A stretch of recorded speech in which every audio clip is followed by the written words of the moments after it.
Unshelling Medicine Podcast. Healthcare in the language we understand.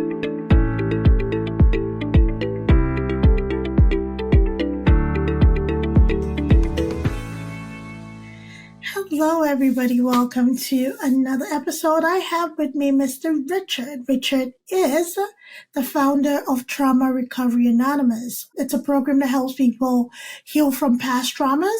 So Richard is going to tell us more about what he does, and we're going to have a very hearty discussion about trauma, how it affects us, and how we can heal from it. Hi, Richard. Welcome. Idongesit, very good to be here. I'm really glad to be here. I'm hoping I'm pronouncing your name right.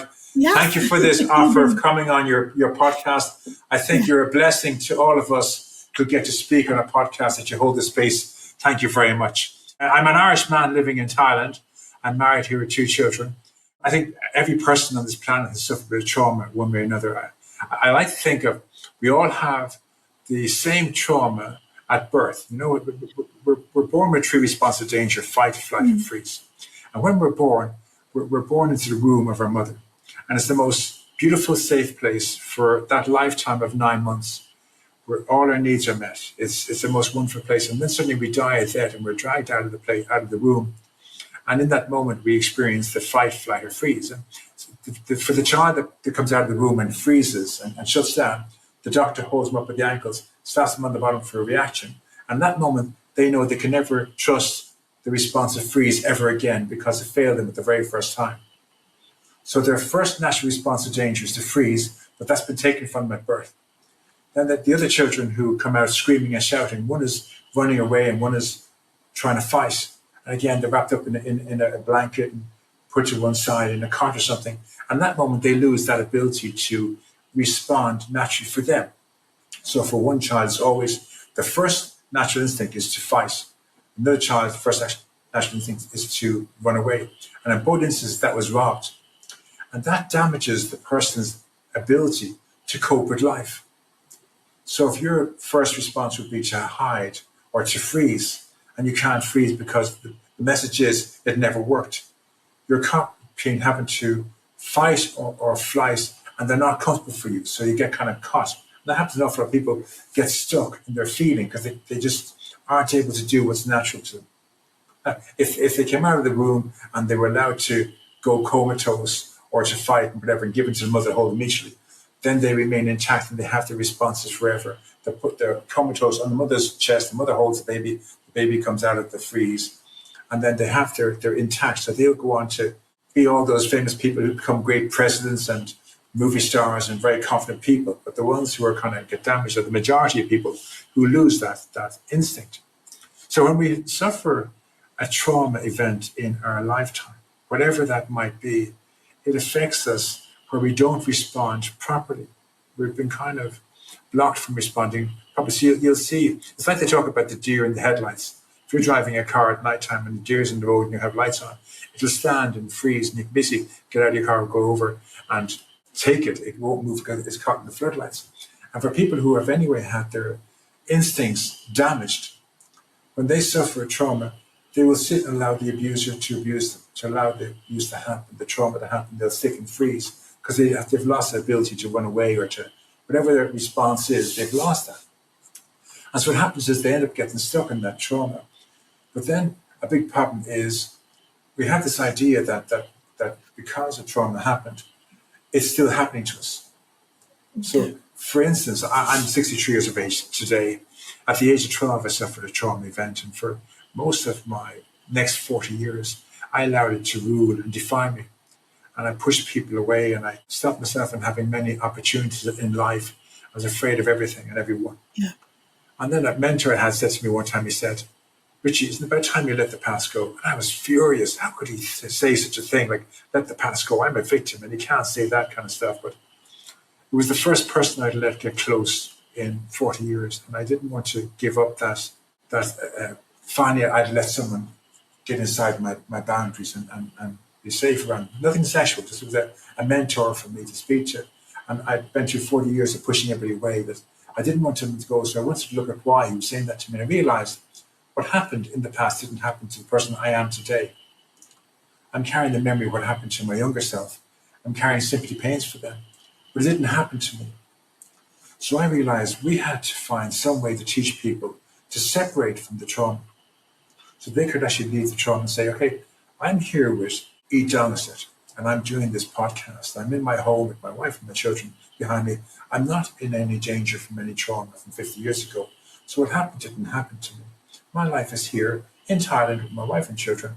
They're now in bed. It's 11 o'clock over here. I'm sitting here doing a podcast with you. I'm loving this space, this moment. You've made it really comfortable for me. And I'm not in any danger.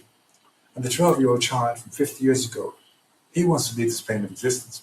But he can't leave until he has his baggage. And I brought his baggage into the present. So I brought all the debt and decay of the past into the present. And it's eating away at everything in my life and it's destroying everything. So I have to find a spiritual solution where I can give the past of today back to my younger self. And we have to use a spiritual solution because it's not belonging in the present. And that's why we have to look at God and find some way of giving the past back to our younger self. Now, I'm a Christian where I'm not involved in any church, any denomination, or any man-made religion. I was raised a Roman Catholic. I became disillusioned with the Roman Catholic faith, all the rules and regulations.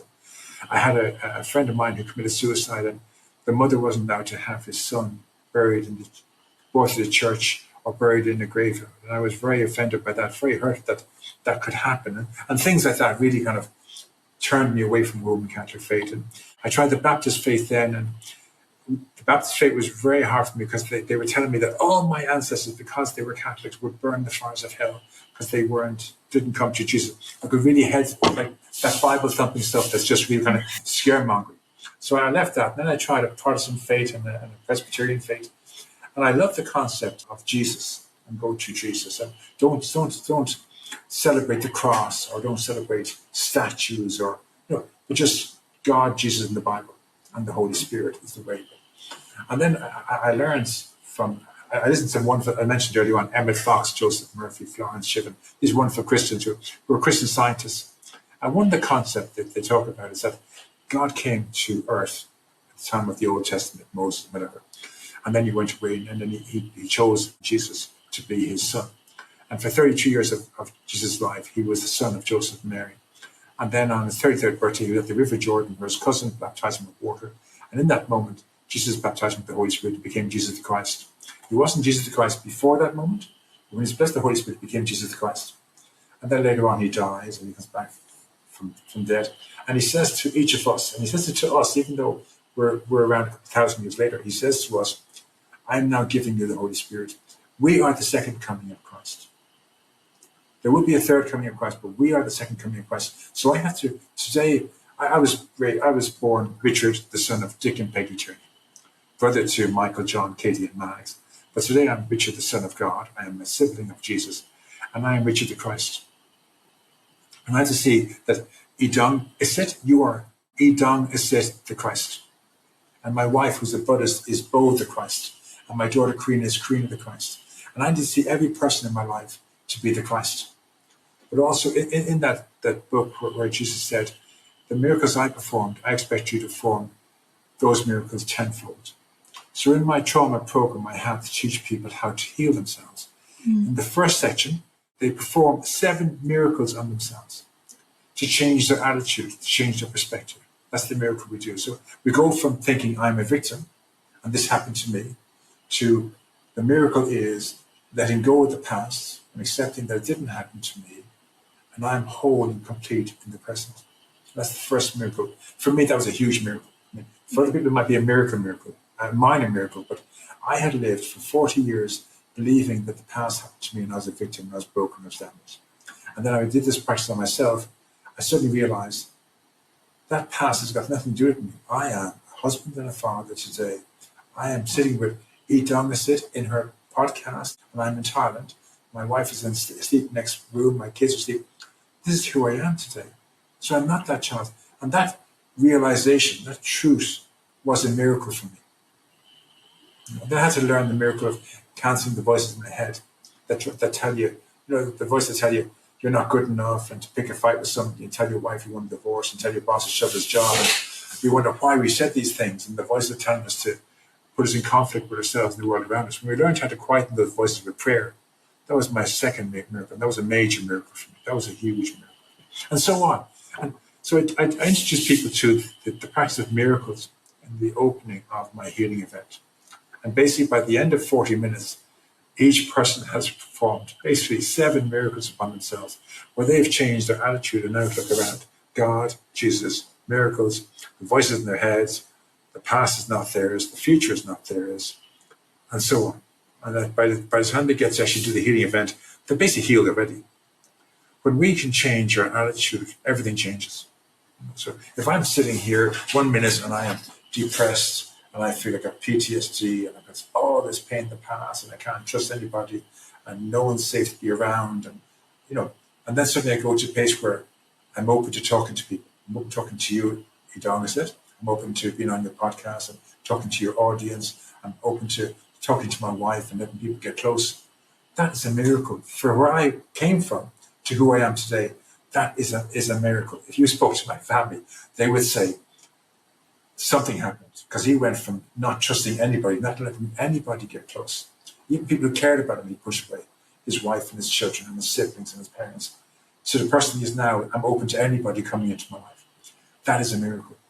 And I think we need to embrace the spirituality of recovery and teach people to ask and claim their miracle, to achieve anything, whether it's for mental wellness, emotional wellness, or physical wellness. Someone has an operation for cancer or for something. Claim your miracle first. If we can teach people to invite Jesus into the operation, invite God into the operation, invite the Holy Spirit into the operation, include them in the process. We're all.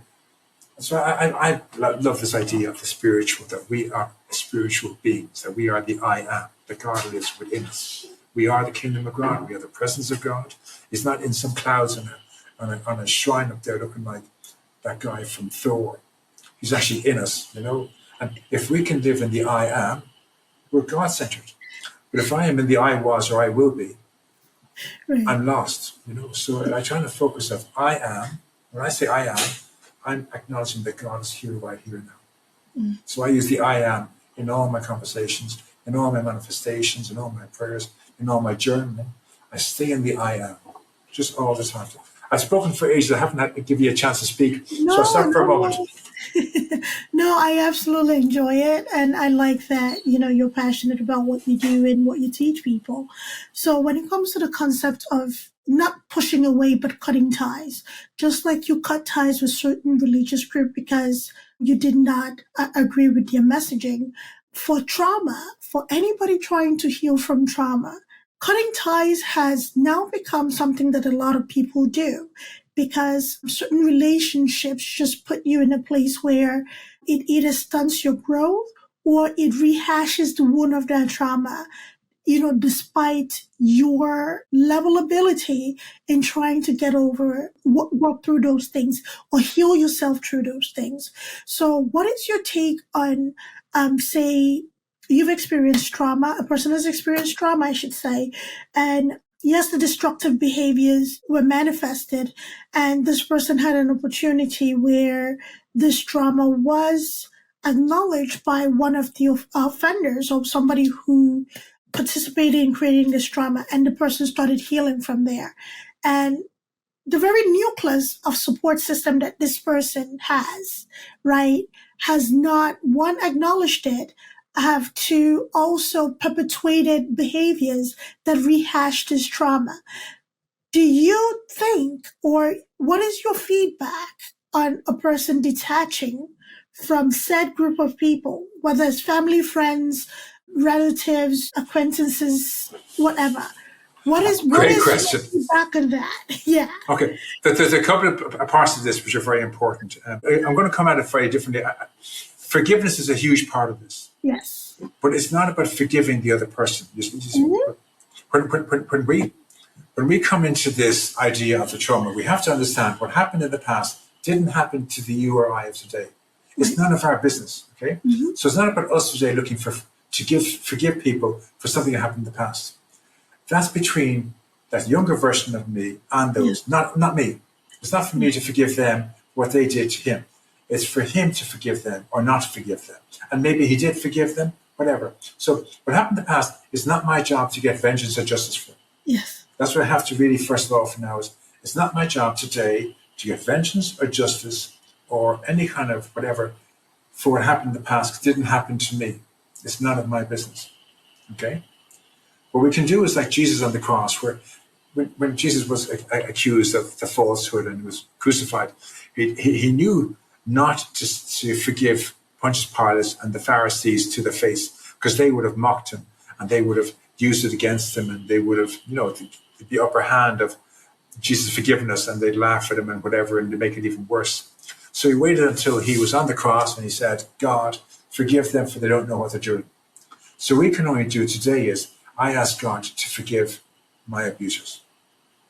Today, I forgive my abusers for the abuse I'm experiencing today. So grief from my wife.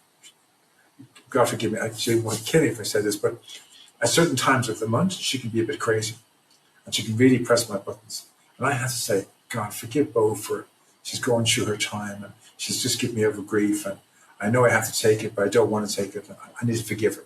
And then my daughter, and my mother-in-law, and so on, my neighbor, and whatever it is, whatever's going on in my life today, I forgive it.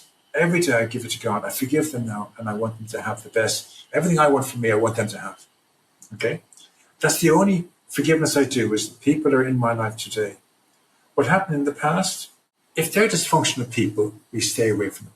So there's no way, like Jesus wasn't going to go back and mix with the, if he climbed off, even if when he got off that cross, he never went back to see a bunch of Pilates or the Pharisees. He stayed well enough away. So if you have dysfunctional people around you who've abused you in the past, well, self-preservation says don't spend any time with them. Don't even try to convert them or change them or be nice to them. You just, God, I forgive these people for what they did to me. And I ask you to give them everything in life that I want for me. And that's your prayer. And then you get on with your life. You don't mix with them. You don't spend time with them. You don't try and integrate yourself. You don't try and change them, because they're not going to change. Their natural state is that they're abusers. And maybe they will change, but that's nothing to do with you. No. You're going to look after you. I look after me. So what happened to me happened back in Ireland, 7,000 miles from here. Again, the person who did it to me could be dead. None of my business.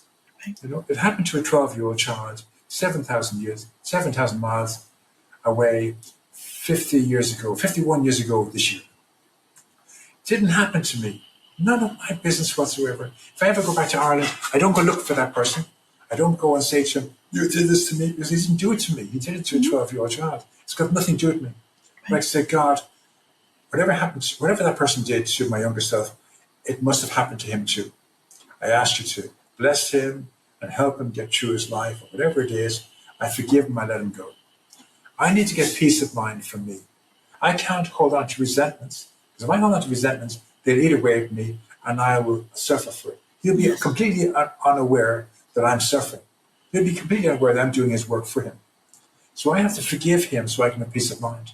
So if someone says his name or I remember him, I'm not triggered. But if I'm not forgiving the other person and I'm letting it eat away at me, someone says his name or I see a movie on TV or something, and I'll go into disassociation and going into terrible pain and hurt and anger and crying my eyes out and falling apart. I'm giving him my power. Yes. And he doesn't deserve my power. So every day I keep forgiving him and I wish him the best of everything and love and happiness and joy and $1 million and big house and a big car and beautiful girlfriend. Everything I can think of that I would want for myself, I give to him. And eventually what happens is he gets evicted from my mind, heart, and soul. And someone mentions his name or something comes up on TV, it doesn't affect me. It's just something that doesn't affect me. But it's not my job to seek justice for the past, because the past didn't happen to me. A big part of the trauma is understanding. Right now, it's nearly 11 p.m. at night. Everything before 10 p.m. tonight is none of my business. Even though I met you at like 9:45, that's none of my business. I'm only alive in my whole lifetime from 10 p.m. to 11 p.m. This is my I might drop dead at 11:01. At 10:52, I'm alive in this 1 hour. Everything before 10 o'clock is none of my business. It's gone. The past is gone from 10 p.m. back to the date of my birth. It's all in the past. It's got nothing to do with my history. And there's no guarantee I'll wake up or be alive at 11:01. So all I have is this 1 hour of which I'm spending it with you. I'm having a ball, but this is my life here. I don't involve people who hurt me. I don't think of people who hurt me or people who are against me or the troubles in my life. I'm here with you having a wonderful conversation about spirituality, hopefully helping your audience who may have had trauma to understand it's not our business to fight battles that don't concern us. Mm-hmm. What I do for myself, and I find it wonderful, is I love having God in my life because it's given me this way of living that just blows me away, and I'd like to share it with you. I have 24 hours only in my life. This 24 hours today. Again, if I wake up tomorrow, I'll have a new 24 hours tomorrow, but I have no guarantee I'm going to wake up tomorrow. The world, I love that Asterix and Obelix comedy where he says, like, the sky might fall on our head. Like, the world could end, We don't know. It could end tomorrow. So we only have today. So what I do is, there's 3 8-hour segments in the day. 8 hours of work, 8 hours of rest, and 8 hours of play. And if at night time, normally my bedtime is 10 o'clock, so you'll know I'm going over time for you here, and I'm really enjoying it, but I'm not going to blame you. I'm just saying. So I get up at 6 in the morning, go to bed at 10 o'clock at night. So I've got a 16-hour window, okay? So at 10 o'clock, for the last hour of my night, there's no electronics. So again, this is different tonight because I'm with yourself, but normally at 9 o'clock, I turn off my phone. And then I go for a walk or something. At 10 o'clock, I sit down and I have a chat with God. And I say, God, here's my day. Here's everything I did today. I brought my son and daughter to the college. I brought them to the market. I went shopping with my wife. I brought the dogs for a walk. I went for my own walk. I met with Idongesit and I did that podcast. And I did this, that, and the other. I tell nothing I did. Some things I failed. I was meant to do that and I didn't do that. I was meant to wash the car. I didn't wash the car. I was meant to pay that bill. I didn't pay that bill. But that's my whole day. I now give all that to you. You take it from me for the next 8 hours so I can have a peaceful sleep. And I give him basically everything. So if there's trouble with my wife, I mention my wife's name, my daughter's name, my neighbor's name, the police and the road or whatever it is. I itemize everything I'm giving to him. And then I give it to him. And once I give it to him, I put my head in the pillow with a smile on my face. I sleep like a log for 8 hours. I wake up in the morning and I imagine having this voice where God says to me, okay, Richard, here's your 16 hours. I want you to focus on you only. Just clean your side of the street. Don't interfere with anyone else's life. Don't try and fix and save anybody. Don't worry about what's happening in America or in Russia or in England. You just look after your 16 hours. Do your 16 hours fully today, 8 hours of work, 8 hours of play, stay in the day. And every hour you complete an hour, I want you to sit for a moment and reflect on you've completed an hour of your day. And at the end of your day, no internet, no electronics for the first hour of your day, no electronics at the end of your day. Give 100% today. If you only have 30% to give me 100% of that 30%. But try to be Christ in your day today, throughout your day. And at the end of your day, give me your day and let me know how it went on. And I have this imagination conversation I have with him every day. That's what he says to me. And I get up about my day and I get up at 6 a.m. and I get to work for 9 a.m. 3 hours are gone. I kind of go, I have only 13 hours left. I mean, so much better than 63 years of the past, 63 years of the past and 20 years of the future. I'm only focusing on 16 hours. And when I get to work at 9 o'clock, I'm focusing on 13 hours. When I get to lunch break, suddenly it's only 10 hours to go. It's just making it so much easier. Everything of the trauma, today is all I have. All I have is today. And my time right now is with you. This is it. Nothing else is in my life except what I'm doing with you now. And it's so much easier to live at peace in myself. And if something comes up at all, God, I forgive them. God, forgive me. God, I forgive them. Get out of my sight and come back into being present with you. Right. I think getting to that point of that mental fortitude to know that it's okay to hand off whatever is burdening you with faith that it is taken care of is something that is built over time. And, you said something about forgiveness, forgiving the other person, something that I learned a few years back that I keep very good practice of is that anger, resentment, and unforgiveness is like drinking poison and watching the other person die, right? So even if I'm frustrated in the moment, I've always been one to speak up and speak out, right? So just in case you were not aware that these actions have made me feel this way or put me in this headspace, I will let you know. I will give you the opportunity to either address it, own up to it, or be defensive about it. And your attitude about the conversation that we just had is going to determine whether I want your energy around me or not, right? I think in a society that pushes for maintaining relationships regardless, and especially in like a family setting, when somebody has experienced trauma and either parents, siblings, cousins, you name it, whoever, within a family setting, there is this commonality that a lot of people report of, oh yeah, well, we're family, what are you going to do? Forgive and move on, we're family, or just not acknowledgement of it. And I think that piece of lack of accountability and forced forgiveness usually puts people in a place. It doesn't matter what level of healing a person is in. If they continue to expose themselves to people who play down their feelings or who gaslight, right? It puts a person in a very topsy-turvy headspace, right?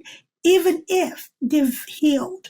So that is why I asked the questions, because I know a lot of people that for peace of mind, for their own mental health, for their own healing, and often people who experience the most trauma are the most forgiving.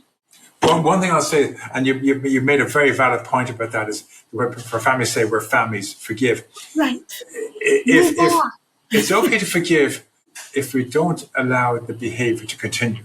So that kind of person who says forgive and move on, they're saying forgive and stay in this dysfunctional relationship. Right. And that's for us, that's not possible. So okay, I'll forgive and I'm going to move on, but I'm going to move on without you. Yeah. So if we have suffered trauma from family, whatever, and they're not changing, we have to make a decision to say, you're not my tribe. The truth is, you're not my tribe. But when we're born into our parents' tribe. And it may be the fact that we don't fit in our parents' tribe. It may be the fact that, if your parents were doctors and their parents were doctors and they want you to be a doctor, but you want to be a dancer or you want to be a musician, the bottom line is you're not, although you're in their tribe, you're not a member of their tribe. Your tribe is dancers and musicians. And you have to, at some stage, step away from that tribe and join another tribe. But what happens is kids get blocked into maintaining these dysfunctional, abusive relationships because that's what the tribe says they have to do. But they don't suit it. So you have some child who's maybe gay or homosexual or something, okay? And all the family are really closed-minded and whatever. And, again, it's not for me to decide if gay is right or wrong. That's for God to decide. The greatest sin is rejecting the Holy Spirit. That's the only sin that matters is rejecting the Holy Spirit. It doesn't matter if you're gay or a lesbian or you're a racist or whatever. The ultimate sin we have to be concerned is are you rejecting the Holy Spirit? And that's the one thing I'm not going to do today is with the Holy Spirit. So if someone is gay and the whole family is heterosexual and really kind of hardline heterosexual, the child realizes this isn't my tribe. I need to move away. And they may never see that child again. The child might move to some community that's a gay community and have a wonderful life in that gay community and be able to find Jesus in that gay community and have their life. But they'll never go back to their heterosexual community. And that's okay. There's no rule to say that you have to stay true to a tribe that you don't fit into. I mean, for you to set this podcast, I would imagine this goes against everything of our upbringing to have the courage to set a podcast.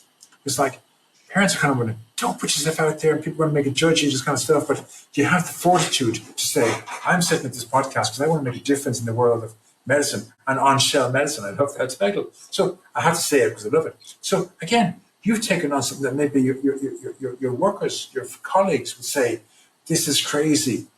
You're going against the system. You're going against whatever. But you're very strong about it. No, I want to be in a tribe of, like you said, a community that really feels strongly about this. I'm hoping I'm joining your tribe anyway. I'd be very happy to be a member of your tribe. But, You're looking to create a tribe of people who want to care for people for that sake and not for commercial. You know? I was on a podcast recently, and this therapist who runs the podcast was saying how the medical profession, they sell medication and therapy, and they're not allowed to step outside of what they're taught. They're not allowed to step into spiritual. They have to just push medical procedures and medication, and that's it. And like you're saying, wouldn't it be great if we could bring God into it and bring holistic practices into it and yoga, breathing practices and Ara Devi stuff and auras and bring that into it and still have that together? Wouldn't that be awesome, you know? But the medical profession are saying to you, you're trained to be a medical doctor.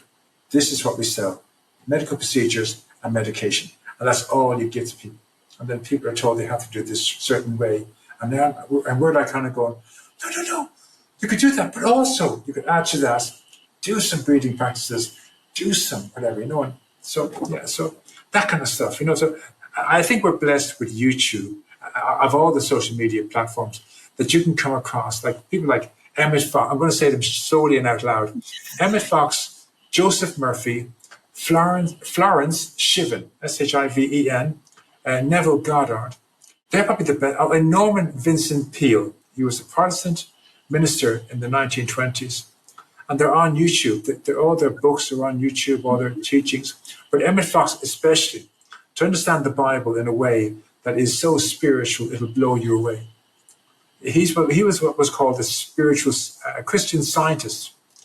They believe that the science of the Bible, that the Bible was written about each of us individually.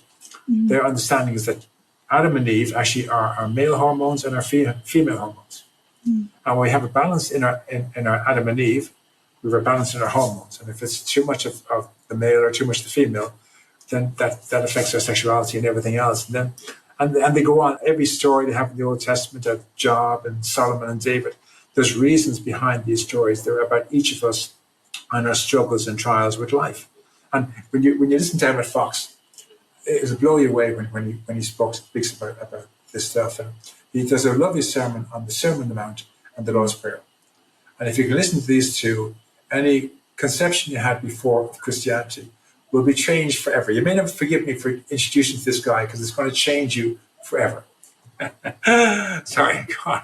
No, it's such a great conversation because the spirituality, mind and body is so connected. And I have seen a lot happen in a good way. You know, call it miracles, call it supernatural intervention, when spirituality is brought into healthcare in conjunction with treatment, medical treatment, right? So be it whatever anybody believes in, you believe in God, the universe, the source, Allah, you name it, whoever you believe in, if you have a strong hold in your beliefs and you bring that into your part of your medical treatment, it has shown to give incredible results. Energy healing, you mentioned aura, right?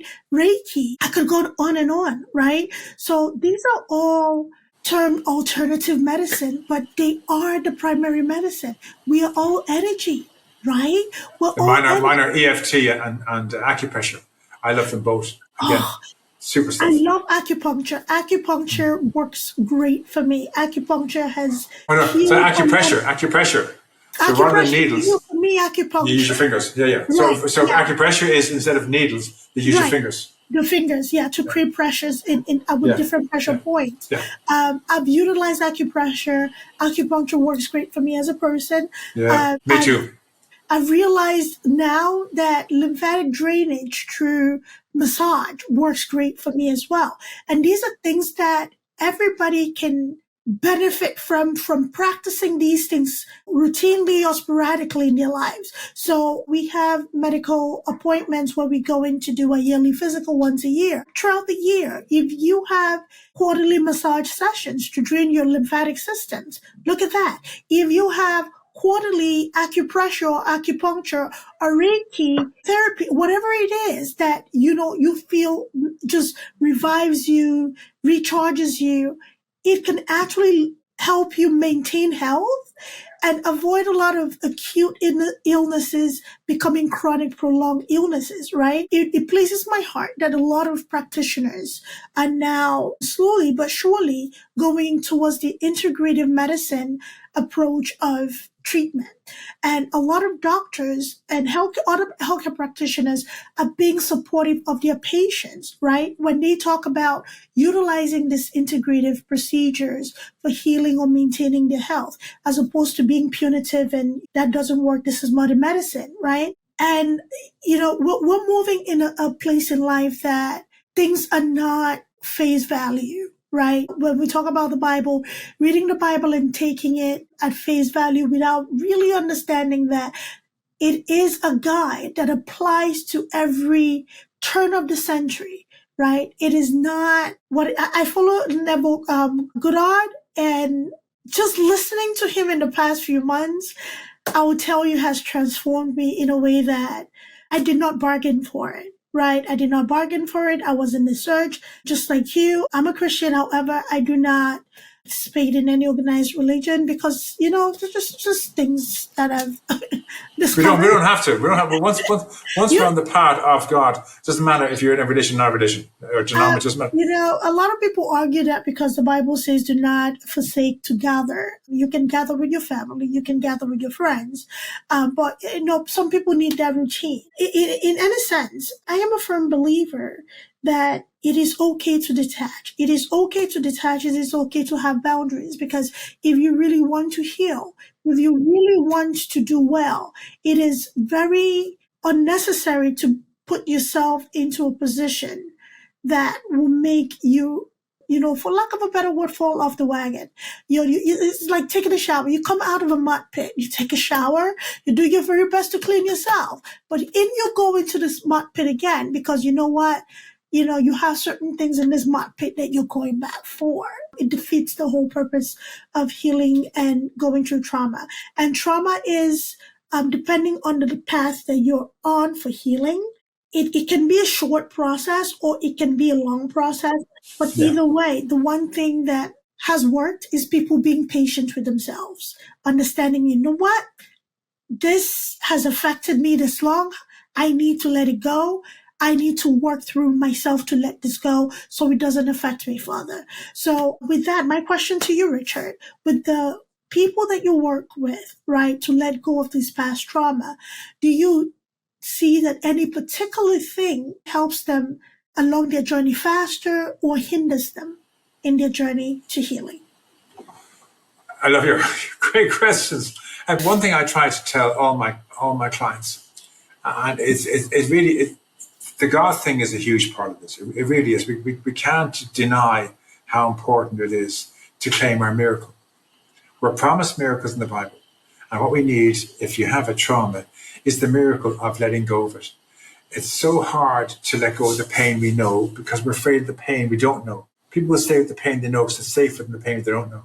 And the idea of giving up that pain, and then the pain on the corner could be 10 times worse, it really is very challenging. So, and then if you had trauma, then you're probably a member of a fellowship or a support group, and everyone knows you as the person who has this trauma and this anger towards your parents and your family, whatever. And suddenly giving all that up and that identity of who you are, and suddenly you have to become a new person. It's very, very challenging. So you have to find a way, like you said, to take it easy on yourself, to take it slowly. But the best way of doing it is healing the hole in our soul. So I say to clients, we all deserve a second chance at life. I think it would be very, very good for all of us to give God a second chance. Just let him give you a miracle. Just say to him, God, I want a miracle now. I want peace of mind for 8 hours of sleep. Show me you care about me. Give me 8 hours of peaceful sleep tonight. I'm going to put my head down the pillow with a smile on my face, and I want to fall into a deep, peaceful sleep to prove to me that you care about me.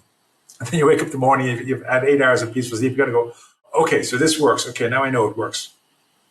So now I can ask for 10 minutes here or 15 minutes there or 20 minutes here. And piecemeal, like you said, give me 10 minutes of peace of mind now for the next 10 minutes when I'm with my family.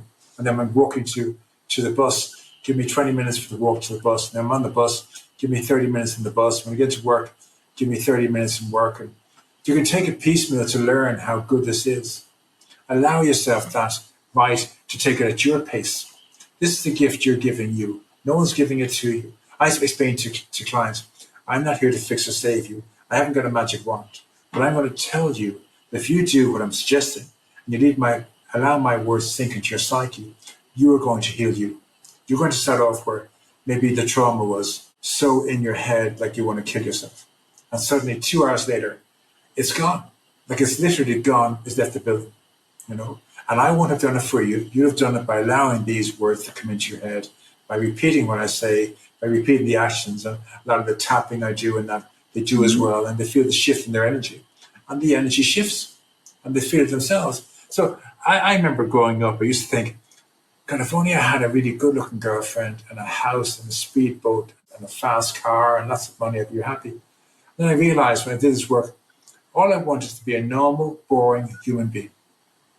I remember at functions with my family, and they'd be sitting around talking about football and rugby and family and house, and I'm kind of going, you can't be having these kind of stupid conversations when I'm in such pain, you know?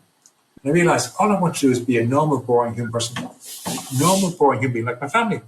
Be able to have a conversation about family and about kids and about football and rugby and just be okay and a normal, boring human being. That's all we wanted. Forget the fast car, the money, or this kind of stuff. I just want to be a normal, boring human being. And today, I'm a normal, boring human being. I'm telling you, my life is so boring. It's wonderful. I can sit in and have a conversation with people about the weather, about grass, about watching paint dry, and I have a happy time doing it. Like, you know, it's just, I've got out of self and got into just being a part of, you know. So when it comes down to it, it's kind of a hard way to, it's a hard question to answer, you know. Self-care is very important. What I try to explain to clients is we're not part of the process. The past has got nothing to do with us. We have to basically say, this is not mine, and just give it back to the person. Not to be part of the process and take it slowly and do it slowly and suffer as we give it back. This isn't mine. Okay, so if I'm in your home and you've got a phone there, I borrow your phone, but it won't work for me because it's matched to your DNA. And I try to get engineers to work this phone and they can't work it. I come and I say, Idongesit, I borrowed your phone. Here's your phone back, and you kind of go, thank you very much, take it off me. And the release I find is fantastic. So we have taken something that isn't ours, the past. It's not ours, never was ours. They didn't. My younger self never asked me to fight the battles for them, nor suffer the pain for them. That was not part of the recovery plan. The recovery plan was they would suffer it, and then they would endure it, and they would survive it, and we'd have a life beyond their wildest dreams. And it's my obligation just to give it back. Okay, all this baggage, there you are, it's yours. Right. And it's gone. Okay, so I explain this as clearly to my clients as possible. Whatever you're carrying, just give it to them. Say, young Richie, there is this. Young 12-year-old Richard, there you are, take it. They take it off you. They give it to the angels. They carry it into the light, and it's gone. And now if I try to remember the details, I'll always remember the memory. The memories we never lose. So the memory of what happened to the 12-year child, I'll carry that to the day I die. But the details of it, whether it was a sunny day or it was a windy day or a perspiration on my brow or I wet my pants, or all those details I don't have anymore. I don't have the details. I know it happened, but I don't have the details because the details are gone. Right. We have to get the details in the baggage away. And when we do that, and we don't take a long job about being a part of it, we kind of go, right, this is not mine, this is belonging to Idongesit. There you are, take it. Right. And you take it away and like, it's gone. Yeah. So I think it's very important for people to understand, and I like the last aspect of what you just said. The memories are there, but the detail is gone. Any experience is imprinted in your brain, okay? That is how the brain works. That is why you're able to remember how to tie your shoe, because you know what is imprinted in your brain, how you learn to tie your shoe. However, it is very, very important that we keep in mind that although the memory is there, don't keep feeding it, right? Don't keep feeding it, because keep feeding it and living the experience over and over and remembering those details is going to cause that corrosion more and more. It's going to ignite that anger every single time. It's going to break you down in a way that it really should not, while this person or whoever or thing is out being their best selves. I had a guest on the other day, and we had a similar conversation about habit. And the way that he explained the imprints and pathway in the brain. And I'm like, I think that's the only way I'm going to explain it moving forward. It's like, if you look at the trails today in any forest, any road, wherever, the path that animal took regularly in the past, the path like, okay, if we're talking about Ireland, the blacksmiths, the tribe, those paths are still there today, right? Maybe covered by bushes a little bit, but they're still there. Are they being utilized every day? No. But if somebody decides to clear the bushes a little bit, those paths will be there, right? So that is the imprints that any event in our life, traumatic or not, has on us, right? So it creates a pathway in your brain because you've relived it a few times since it happened. However, during the healing process, it is important to recognize that, yes, the memory of this event is there. However, you can let go of the details. It is the details that sends the chill down your spine, the details that makes your heart pump twice as fast, the details that make you just shake, the details that just, boils you up on the inside. That is what you can let go, right? Because those are the details that break you down. However, that memory is going to be there. And it is very important that when that memory surfaces, when something triggers that memory, that you walk through to remind that pathway or that imprint that, you know what, this doesn't belong to me anymore, and I do not want to focus on it. I wish them well. I've forgiven, this occurrence, and that's it. So the memory will be there. However, do not feed into the details. So I love the way you said that. Fabulous, yeah. I'm really enjoying this. There are a couple of things I'd like to share too that are very, very pertinent to all this. And again, I keep going back to God. I can't believe how much I talk about God these days. I didn't 4 or 5 years ago when I first started this therapy practice with clients, but it's just over time it's grown. And this is the one that shook me, that this really affected me, was the fact that there's no such thing as evil or Satan in the world. This shocked me completely. I hope you'll understand this. God is the source of everything. Okay? So all the abuse and trauma I suffered, God was the source of it. He chose us, people like us who have suffered trauma. He chose us for a reason. When we suffered, it would floor an elephant. Ordinary people would not be able to survive what we've suffered. But we suffered it because it's going to make us stronger. We're going to go on to move mountains. We're going to go on to change the world like Martin Luther King and Nelson Mandela and Mother Teresa and Jimmy Carter. God chooses specific people and they suffer hardships. They talk about the book of Job, they talk about Paul and Peter and Stephen. They suffered hardships, but they changed the world because of it. So the trauma I experienced, and I came through it, and today I'm treating people for trauma. And I believe that you and I, even today, doing this recording today, there's a very good chance that someone's going to come onto this podcast and the message that we are carrying touches them so deeply that they go on to break free of their trauma, start a life beyond their wildest dreams, get married, have children, and maybe in 2 generations, one of their descendants creates a cure for cancer or AIDS.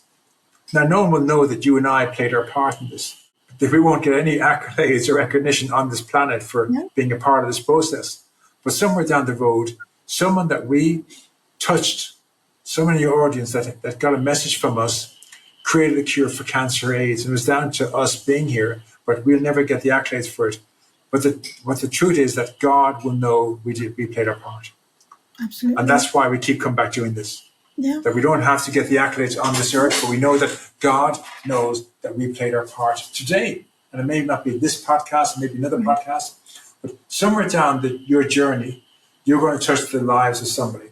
And it's going to have a most amazing experience on your audience. That one of them is going to go on and create a cure for cancer or AIDS. Again, they won't even know you did it, but it was down to you.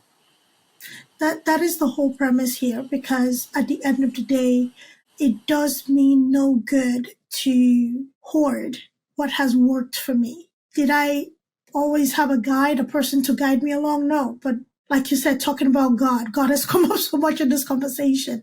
I was guided without really recognizing that I was guided, right? Neville Goddard doesn't know me. He's long gone. His family does not know me. However, the impact of what he's done, he's one of the many people that I do listen to.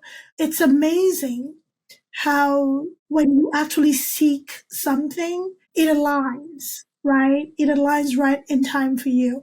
And that is the reason why I am doing this. That's the reason why I told you before we started recording, that it is very conscious to have certain conversation on this platform, because even if one person benefits, that's all.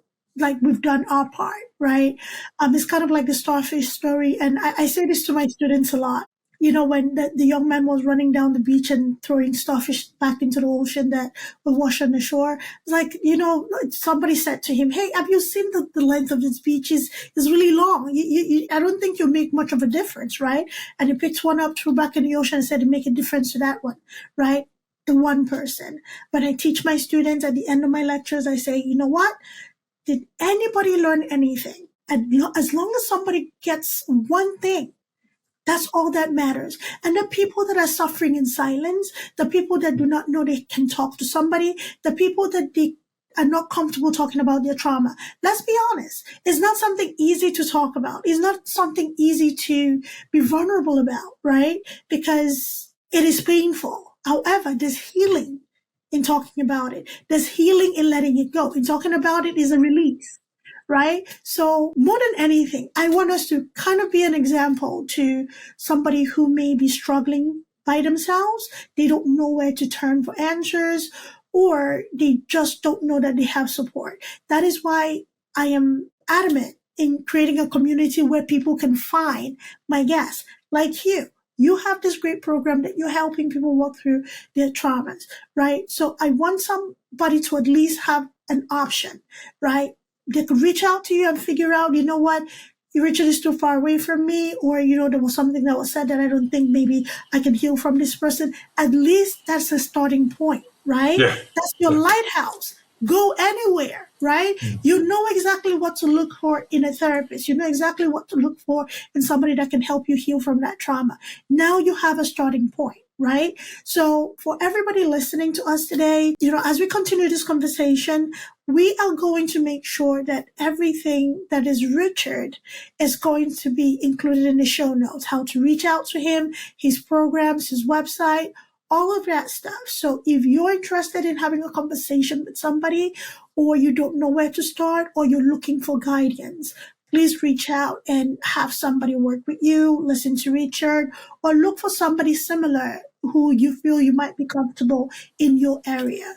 So, Idongesit, thank you very much. Can I just finish by saying what I've actually done is I've written a book. It's on Amazon. It's on Amazon Kindle. It's the actual healing event. So again, if you're uncomfortable working with myself for any reason, my accent or my age or whatever, you can do it yourself on the book. Now, I reckon you don't do it on your own. The idea is that you would take someone else. So if you got a friend of yours who has trauma, you might read the book to them and they do the trauma, and then they read the book to you and you do the trauma. So someone's leading you through the program. The directions and everything are in the book. It's the complete healing event in the book. And then when you finish that book, there's a second book, again, on Amazon Kindle. I'll leave the details. And that's for basically if you've been diagnosed with depression or PTSD and you want to undo that mayhem and carnage caused by those bad learned behaviors, then this program will work for that. But you can do it yourself. You don't have to work with me. You can work directly off the book. absolutely. And I think the aspect of having a partner is also very important, because trauma in itself, you know where it hurts. You know how badly it hurts, right? Well, we're human beings. We're not meant to do things on our own. We're meant to be part of the human race. We're meant to ask for help. We have three responses to danger: fight, flight, and freeze. They are, all our feelings and all our emotions are actually our God-given instincts in the face of danger. So when you feel anxious or depressed, it's not a mental disorder. Ask yourself, what is God telling me to do? Run away, hide, play dead, or fight. Ask someone for help. Seek a solution. Whatever your body's telling you to do, you do it. Don't think about it. Don't worry about what I'm going to think about it, or Idongesit is going to think about it. Don't think about the neighbors are going to think about it. If your body tells you, run away and have an ice cream, leave the classroom, leave the home, run away and have an ice cream. If the body tells you to hop on your bicycle, go for a cycle, hop on your bicycle, go for a cycle. If your body tells you, hide under your bed, hide under your bed. For me, I have to tell you, at the age of 25, I was in a really dark place. And my family came over one time trying to get me to, they probably want to put me into a hospital or something. I was really loop-the-loop. And I didn't know they were coming over. And I'm sitting on my couch, smoking cigarettes, watching TV. And next thing, they all arrive at my front door, my father, my two brothers, my two sisters. And they're outside the window, and they're knocking the window saying, Richie, can we come here? I want to talk to you. And I just pulled the couch over, went in, got on my hands and knees, and got down on the floor behind the couch and was rocking back and forward, hiding behind the couch. They're looking at me, tears in their eyes. Richie, please let us in. We want to come in. We want to hold you. And I'm there rocking on the ground behind the couch. They said about half an hour and then they left. They're afraid they might push me over the edge.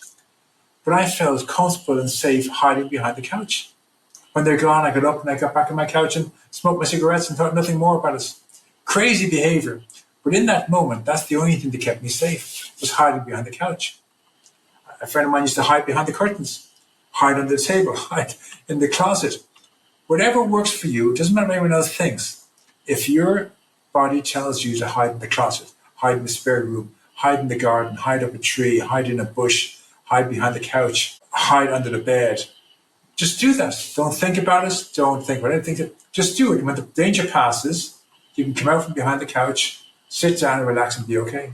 These are your God-given instincts. You have to trust them. They're not a mental illness. They're not a mental disorder. They may not be the greatest decision you can make. They may sound crazy and loopy to everybody else, but if it makes you feel safe, if right now you don't feel safe in your house around your parents or your siblings, whatever, just get up and walk out the door and walk down the road and go to the local shop and buy an ice cream or something, or walk a bit further down by the seafront and just sit in the seafront and get feeling safe again. When you feel safe, then maybe you might go home. But if it's telling you to get out of the house, get out of the house, get out of the classroom, whatever it is, leave the conversation, leave the relationship. Trust your instincts. They're not mental illness. They're not mental disorder. Your body's trying to tell you the human race wouldn't have survived if we didn't trust our instincts. When the Vikings attacked in the history books, the people ran away, they played dead, or they hid in caves. If they hadn't, the human race wouldn't have survived. When the saber-toothed tiger came along, man defended themselves as they ran away. The same thing. You must defend yourself as best you can. And if your best defense is to run away or to hide or hide under the bed, just do it. Don't think about it. Don't worry about what other people think. You do whatever works for you. And then the next time you'll think, well, I tried that and as much as it worked, it was a bit weird. I'll try something different next time. And you'll build up an arsenal of coping skills. So after about 25, I never hid behind the couch again. But I remember with fondness the times I used to hid behind the couch. Then I learned to ask people for help. I learned to seek a solution. I learned to pray. I started praying like mad. But I didn't hide behind the couch ever again in my life. When I think about it now, it's a very comfort for me. I could probably, for the fun of it, go downstairs and lie behind the couch just to feel comfortable again. Just so you know, okay? Right. I think it's about what is appropriate, what society demands from you, what family demands. I think a lot of that plays into what people do, how people seek their safety in a sense. So we're in an electronic age. You don't always have to respond to that email. If it threatens your safety or your psyche, just go to the next one or just, shut the computer for a quick second, take a breath, take a walk, and then come back to it. You don't always have to respond to that text message or pick up that call. Understand that the lack of a response, it's a response, right? Get into a place where you're safe within you to then respond. You can't pour from an empty cup. When you keep pouring yourself out, you're going to get in a place where you're vibrating in a not so positive way. So take care of yourself. Thank you, Richard. This was such a great conversation. Please, for everybody who is listening, let us know what you think about this conversation. If this resonates with you, great. If you know somebody that this would benefit, even greater. Get involved, get engaged. Let's continue to support one another. Healing is not easy. However, it is doable. Okay, it is doable. You have to have the right support around you. And if you don't have the right support around you, you can disengage. Even if it's temporarily, disengage and maybe try again. If you want to disengage, on a long-term basis, if it works for you, if it brings you peace, do what brings you peace. All right. So thank you everybody for listening. Richard, any last words? I don't like to call it last words. Any last Well, comments? there's two. If you're in a family situation that is dysfunctional, again, on YouTube, there's a book called Codependent No More. And it teaches you how to set boundaries, be able to say no to your family. It'll teach you all about your parents can be codependent on you being the victim and you being someone they pick on. And the tease or they pick on you, that kind of stuff. And learning how to say no or walk away. It's a really powerful program called Codependent No More. You can buy the book, but I love the fact that YouTube of all these books have been uploaded by some kind-hearted person that you can read and listen to. And the other one is, again, just give someone a chance. If you can't give God a chance, you're willing to listen to Idongesit and myself give you advice. Be willing to ask someone to hold your hand or sit with you till the danger passes.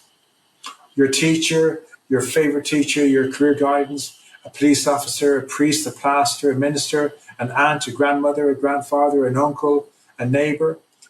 Be willing to ask someone to sit with you, to keep you safe. We're not meant to be alone. We're a part of the human race. The human race is meant to be together. We're better together than alone. And God says when two of us or more are together, he's there. So don't be afraid to ask someone for help. Absolutely. Ask for help. It makes you a stronger person.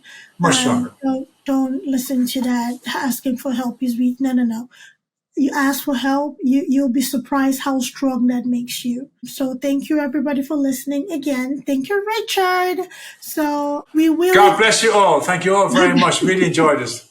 I did. So we will include all of Richard's books, his services, how to reach him in the show notes. So you don't have to guess everything that Richard has said. Please YouTube is there. These books are there. These incredible speakers, incredible Bible scientists or generally good humans from what I've known about some of them. Please take it into practice. Dedicate 30 minutes, 20 minutes to an hour a day just to listen to the books. Even if you cannot listen to it in a stretch, do it sporadically. It will speak to you. Something will say something to you.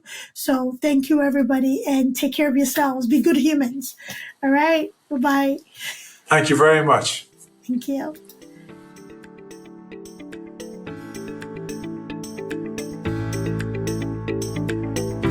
Thanks for tuning in to Unshelling Medicine Podcast. If you want to stay up to date with the latest episodes, make sure to hit that subscribe button on your favorite podcast platform. If you enjoyed today's episode, please take a moment to leave us a review. Follow us on social media at Altruistic Scribe on Instagram, TikTok, Facebook, YouTube, and LinkedIn. We share additional tips, updates, and health-related content that you won't want to miss. Have any questions or topics you'd like us to cover in future episodes? Reach out to us at altruisticscribeco.com.